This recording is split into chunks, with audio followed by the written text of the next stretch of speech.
परमसुखदं तत्त्वस्यादिलक्ष्यम् एकं नित्यं विमलमचलं सर्वदिशाक्षिभूतं भावातीतं त्रिगुणरहितं सद्गुरुं तं नमामि।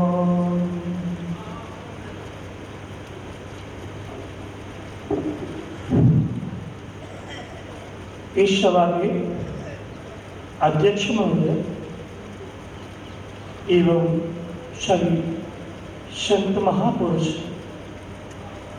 एवं मेरी माँ साध्वी, जनता जनार्दन, माता बहनें ये मेरे बंधु भाई बहनें, सभी के हृदय कमल में रमते हुए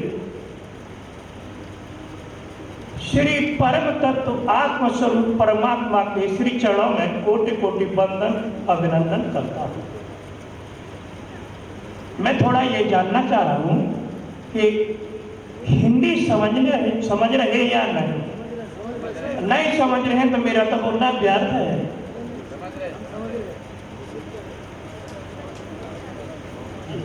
हरि ओम। हमारे महापुरुषों ने वेद पे, शास्त्र पे, गीता पे, भागवत पे, रामायण पे, परा पे, अपरा पे, ज्ञान पे, वैराग्य पे, मोक्ष पे, भक्ति पे, सभी पे बहुत ही सुंदर रूप से अपना विवेचन किया है। अपनी अमृतवाणी की अमृत वर्षा की है। उन सभी महापुरुषों को मैं कोटि कोटि वंदन करता हूँ, अभिनंदन करता हूँ। तो मैं इनसे परे कुछ यही बोलना चाहूँगा प्रथम सीढ़ी पर। अब इतना ब्रह्म ज्ञान तक तो मैं नहीं जानना चाह रहा हूँ। मैं जानता हूँ, मैं तो छोटा सा ही हूँ, थोड़ा इससे बोलूँगा।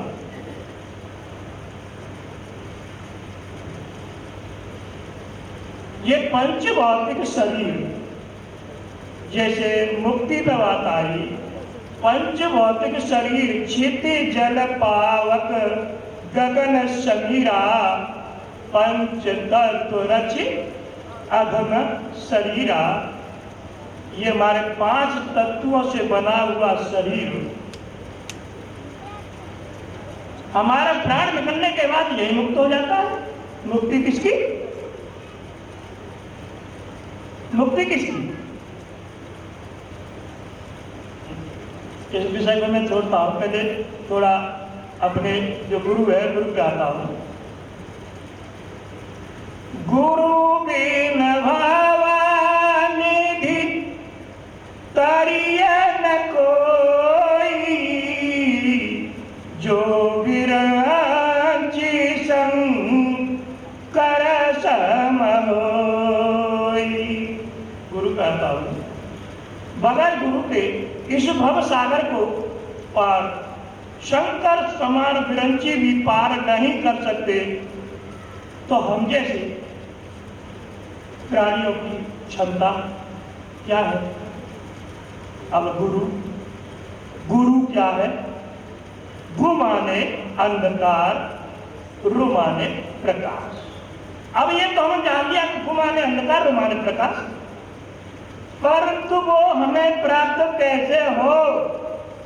वो गुरु हमें कैसे बताए? वो गुरु कौन है?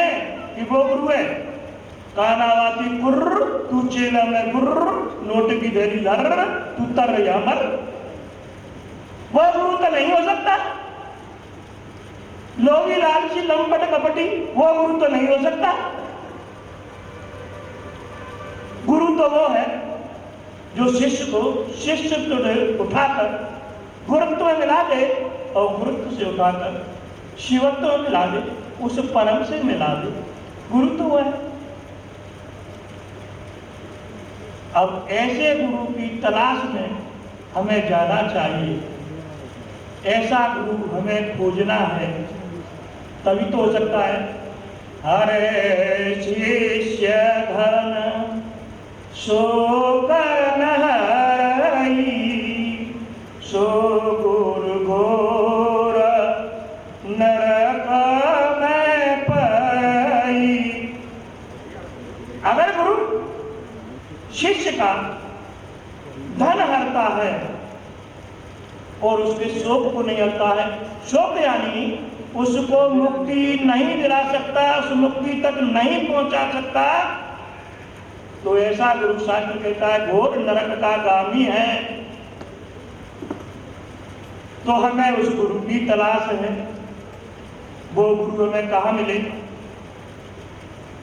थोड़ा हमें योग मार्ग में जाऊं, सभी को थोड़ा थोड़ा टच करूंगा, क्योंकि सभी वक्ता ने बोल दिया है।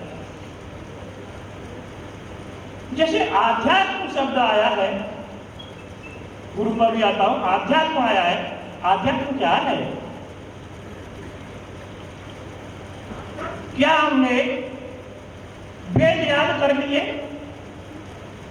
शास्त्र याद कर लिए, गीता याद कर ली, भागवत याद कर ली, तो हम आध्यात्म हो गए क्या? क्या हम राम नाम जप रहे हैं, कृष्ण नाम जप रहे हैं, तो हम आध्यात्म हो गए क्या? मेरे विचार से तो नहीं। आध्यात्म यानी अपना स्वयं का अध्ययन करना। हूं एम आई, मैं कौन हूं? परमात्मा को खोज रहे हैं, पहले तो हमें अपने को जानना है कि मैं कौन हूं। पहले तो अपने को खोजना है ना। जब मैंने अपने को नहीं जाना, दूसरे को जानने के चला हूं, तो मैं मूर्ख हूं, मेरे बुद्धि नहीं है। जब मैं अपने को ही नहीं जान पाया हूं, दूसरे को जानने के प्रयास कर रहा हूं। अब बोल दिया सो हम, जो तू है वही मैं हूं। बोल दिया उस परमात्मा स्वरूप आत्मा हूं, वही मैं हूं। अरे बोलने से थोड़ी हमें काका, इसका अनुभव क्या है? अनुभव हुआ कि नहीं? अनुभव गम्य भजे सब सत्ता। सभी संतों ने अनुभव करके ही बताया है, भजा है, उसे जाना है तत्व से, तभी तो जाना। जब अपना अध्ययन करेंगे तो आध्यात्म शुरू होता है। जब मानव के अंदर क्षमा, दया, परोपकार, शांति, परहित ऐसी भावना उत्पन्न हो जाए, तब समझते हैं, मैं अपने ऊपर कह रहा हूं, मैं महापुरुषों के ऊपर नहीं कह रहा हूं किसी के, तब समझना है कि आध्यात्म शुरू हुआ है। अभी मैंने अपने को नहीं जाना, अभी मैंने अपने को नहीं जाना, अभी तो आध्यात्म शुरू हुआ है। हम माला जप रहे हैं, श्री राम जय राम जय जय राम, आध्यात्म अभी नहीं हुआ। जब तक उसके अंदर ये गुण नहीं आते, तब तक आध्यात्म नहीं है। अब गुरु की बात चल रही है, योग में थोड़ा लिखिए कि अपने अंदर उस परमात्मा ने माया रूपी एक ब्रह्म ग्रंथि डाल दी है। जैसे हमारा ये सब शरीर मृत्यु को प्राप्त हुआ, पंच भौतिक शरीर पंचभूत मिला, परंतु हमारी मुक्ति नहीं हुई। मुक्ति हमारे संस्कार को सूक्ष्म शरीर के, जैसे कोषों का वर्णन आया, अब चक्रों का वर्णन ले लो। मूलाधार चक्र पर वो ब्रह्म ग्रंथि है जो अपने को उस मार्ग में जाने के लिए रोके है। उस ग्रंथि का भेदन होगा तभी हमारा वो मार्ग खुलेगा। फिर आगे और है मूलाधार, स्वादिष्ठान, मणिपुर, अनाहत, विशुद्ध आज्ञा, सहस्त्रार। ग्रंथि ये ब्रह्म ग्रंथि, विष्णु ग्रंथि, रुद्र ग्रंथि। जैसे योगानंद जैसे योगी का नाम आपने सुना होगा, उनकी तीनों ग्रंथियों का भेदन होने के बाद में प्राण छोड़ने में उनको समस्या हुई, दिक्कत हुई, क्योंकि उनकी पिट्यूटरी ग्लैंड का भेदन नहीं हुआ था। अब ये ग्रंथि बगैर सदगुरु के कृपा के नहीं खुलती, नहीं खुलती, नहीं खुलती। जब सदगुरु कृपा करता है तब इस ग्रंथि का वेदन होता है, तभी हमारा आध्यात्म शुरू होता है। स्वामी रामकृष्ण परमहंस के सामने मां कालिका खड़ी होती है, कहती है हे कृष्ण, हे राम, हे रामकृष्ण, तू मुझसे कुछ मांग, तू जो मांगेगा वो मैं दूंगी। रामकृष्ण कहते, माँ मुझे मुक्ति दे दे, माँ मुझे मुक्ति दे दे। कि बेटा इसके अलावा कुछ और मांग ले, लोक मांग ले, परलोक मांग ले, धन मांग ले, वैभव मांग ले, राज मांग ले, पाद मांग ले, धन मांग ले, और जो चाहिए वो मांग ले। नहीं माँ मुझे मुक्ति चाहिए। कि मुक्ति मैं नहीं दे सकती। माँ आप मुक्ति नहीं दे सकती? नहीं। तो माँ मुझे मुक्ति चाहिए। तो माँ ने फिर उनको गुरु बनाने के लिए तोतापुरी जी महाराज के पास भेजा है।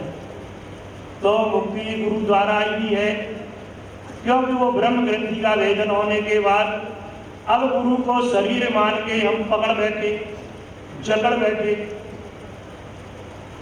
या हमारा अटैचमेंट हो गया। अटैचमेंट से मुक्ति नहीं है।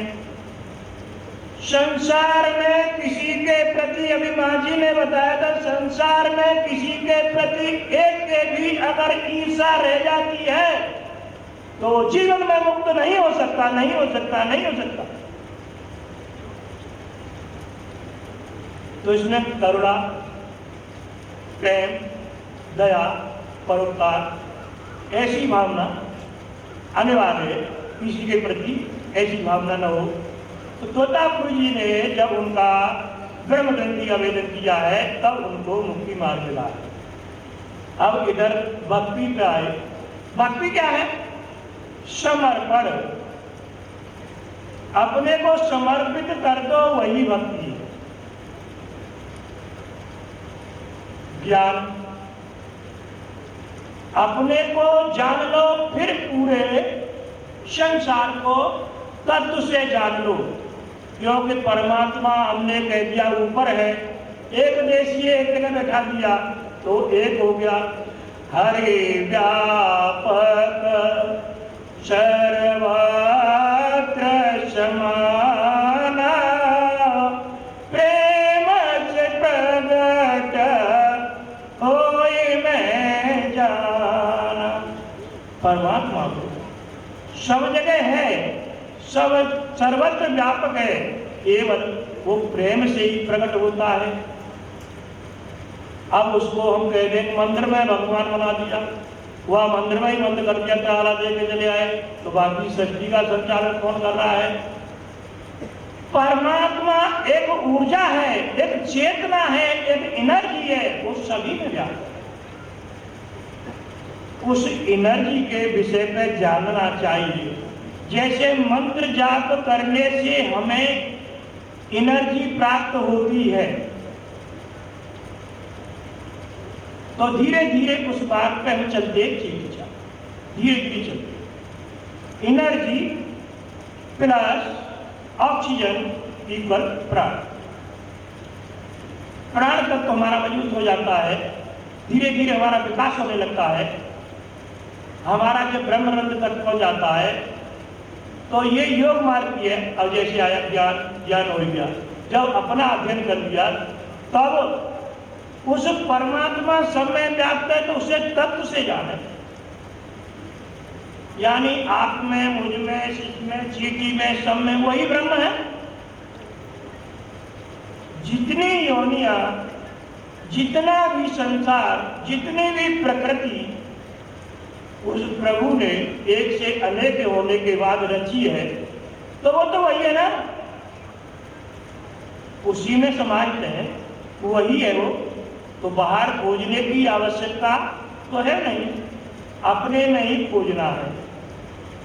अब ज्ञानी तो है, मुझे ऐसा लगता है कि मेरी बात को बहुत कम समझ पा रहे हैं तो मैं अपनी को थोड़ा शॉर्टकट में लाता हूँ, क्योंकि और भी लगता है मेरी 2-4 व्यक्ति समझ पा रहे हैं, ऐसा लग रहा है।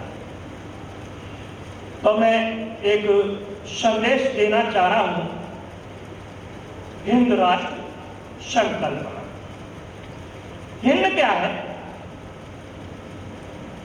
कोई धर्म नहीं है, कोई व्यक्ति नहीं है। जातिवाद, धर्मवाद, पंथवाद, व्यक्तिवाद से ऊपर उठ के मानव के अंदर गुण का विकास।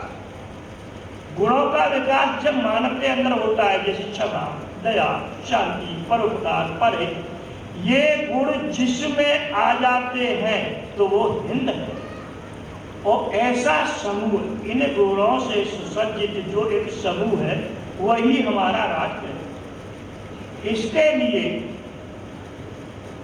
इस शांति के लिए, विश्व शांति के लिए ऋषिकेश में 2020 में अक्टूबर 20 से 1 नवंबर 2020 में एक कॉन्फ्रेंस का आयोजन है। उस कॉन्फ्रेंस में विश्व शांति का अभियान है, क्योंकि जब तक शांति नहीं आएगी, शांति के लिए है, अपने अंदर शांति आएगी। और तो हाँ, कॉन्फ्रेंस है बुद्धिजीवी वर्ग, संत वर्ग, जिसको आना है उसमें आए। स्वामी जी से पत्रकार लें। इस विषय पे मैं ज़्यादा यहाँ नहीं बोलना चाहूँगा कि ये मंच धार्मिक प्रवचन के लिए है। एक संदेश दिया है मैंने थोड़ा सा कि इस विषय पे स्वामी से पत्रकार लें, वहाँ आना है, विश्व में शांति फैलाना है, अपना यही लक्ष्य है। अपने को जानना है, दूसरे को जगाना है, परमात्मा से मिलाना है। जब तक शांति नहीं आएगी तब तक अपनी खोज नहीं होगी। हरि ओम।